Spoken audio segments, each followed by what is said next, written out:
Did you guys know that there's a lot of weird laws around the world? Like, for example, I was researching this the other day because why not? In Singapore, it's actually illegal to chew gum. So I guess they're just walking around with bad breath over there. In Western Australia, it used to be illegal to own a large amount of potatoes. Now, what qualifies as a large amount? I don't know. And if you can't have a large amount, how do they grow the potatoes? I have a lot of questions for Western Australia. In Ontario, Canada, it is forbidden to paint your garage purple. I'm just gonna move on from that. And this is a quick heads up if you're going to Spain anytime soon. Whatever you do, don't build a sandcastle. They don't like it, and you will get a hefty fine. Doesn't matter if you're 8 years old or 80 years old, you will get a fine. You know, these are all over the world. Let's bring it a little close to home, okay? So in one part of Georgia, it's actually illegal to let your chicken cross the road. So why'd the chicken cross the road? Well, it doesn't matter because he's in prison now. You ever feel like life just has too many rules sometimes? Like, there's just too many things to worry about, and there's new laws and new rules all the time, and depending on where you live or what house you live in, you've got your own set of rules in the house. There's just so many rules. Have you ever felt that? Have you ever felt like following Jesus has too many rules? You know, I love that we're in this series talking about freedom, because as we continue to read in Genesis, I think you'll find that God has given you and I a lot of freedom. In fact, God gave us so much freedom that he also wanted to give us boundaries. Boundaries to help you see that how you and I use our freedom matters. It matters a lot. And so there's a story in Genesis 4 that I think helps us see what I'm talking about. Adam and Eve, who we talked about last week and we learned about them, they went on to have two sons, one named Cain, one named Abel. And back then it was a common thing to give back to God a tenth of whatever you brought in from your farm or your livestock.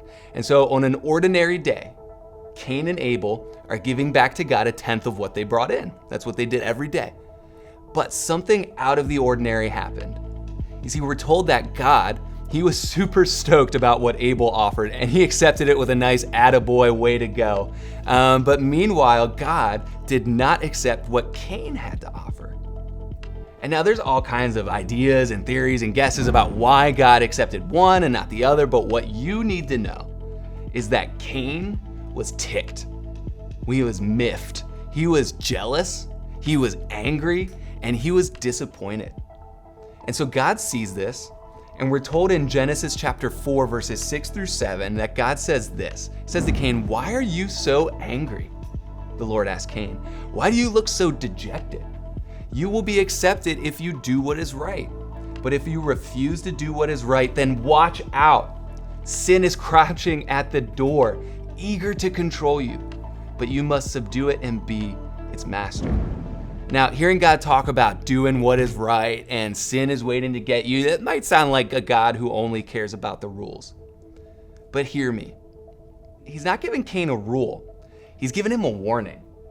Like, did you hear that? He's not taking away his freedom to make whatever choice he wants. He's trying to give Cain a boundary to help him use his freedom wisely. See, God knows that Cain is angry. And he's warning him that if he doesn't deal with that anger the right way, again, boundaries, Cain is gonna use his freedom to do something stupid and selfish. And you know what happens? Well, Cain doesn't listen, and he uses his freedom to do something stupid and selfish. And so in verses 8 and 9, we find out that Cain murders his brother Abel out of anger and jealousy. Like literally unalived him. Like he just deleted his brother. And when God asked Cain what happened to his brother, Cain responds with, "What, am I my brother's guardian?" You know what Cain is saying here? Why are you asking me, God? I'm a free person. I can do what I want. I'm not responsible for my brother. He's his own person. I've got my own freedom. Why are you asking me this?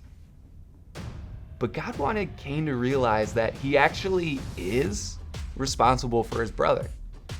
You see, he gave Cain freedom, which meant he was responsible for how he used it. God tried to give him a warning and a boundary, but Cain missed the point that just because he could do something doesn't mean that he should. And now I know you and I would never do anything that crazy, right? Like we would never do anything that extreme, but if we're honest, I think we can all admit that we've used our freedom to do something selfish. And maybe because of that, we hurt or we offended or we upset someone else. Let's talk about our words for a second, just so we can get a picture of this, all right? You and I, we have the freedom to use our words how we want. But have you ever been hurt or offended by something someone else said when they used that freedom selfishly? Have you ever hurt or offended someone else by using that freedom selfishly? Now you can say, Joe, it's a free country. I can say whatever I want. And you're right, but just because we can say something doesn't mean that we should. Boundaries. Here's what I'm trying to say. Our freedom impacts others. And I want you to write that down. Like I want you to pause where you're at right now. If you take away nothing, take away this. Your freedom impacts others. So if you use your freedom to lie, to cheat, to steal, to talk about people behind their back, to make offensive jokes, to get revenge, to use others to get what you want, you will realize that your freedom cost you something. Your freedom cost you something. Maybe it cost you someone's trust. Or maybe it even cost you a friendship. So God gives us boundaries. And in 1 Corinthians chapter 10, verses 23 and 24, he gives us a powerful boundary that I think you and I need to listen to if we're gonna use our freedom wisely. Here's what it says. You say, I'm allowed to do anything, but not everything is good for you. You say, I'm allowed to do anything, but not everything is beneficial. So don't be concerned for your own good, but for the good of others. See guys, you can use your freedom for the good of others. Instead of using your words to tear people down, you can use it to make their day better. Instead of using your freedom to lie, you can use your freedom to tell the truth. And instead of losing trust, you'll actually get trust. Instead of using your freedom to hang out in exclusive friend groups and not let anyone else in, you can use your freedom to invite people in who need a friend. Can you imagine what would happen if you used your freedom for the good of others? Because that's what God is calling you and I to do. So what's one way? What's one way that you can use your freedom for good this week? Glad I love you. We'll see you next week.